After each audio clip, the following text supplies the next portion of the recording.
Siguro, yung sama-samang pagkilos ng bulag na sektor ng sambayanan ang siya magsusulong ng tunay na pambansang pagbabago.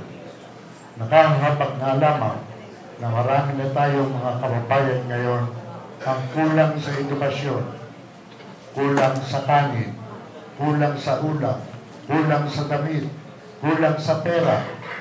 At darating ang panahon, walang bahay, walang lupa, walang wala.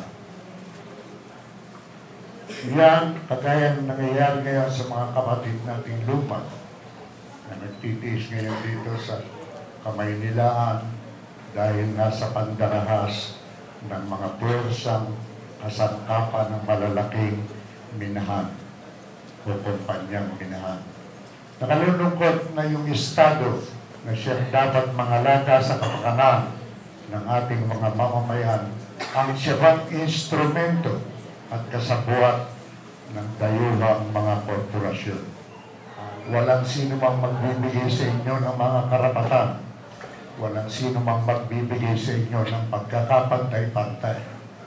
Kung tao kayo, agawin nyo ang mga bagay na yan.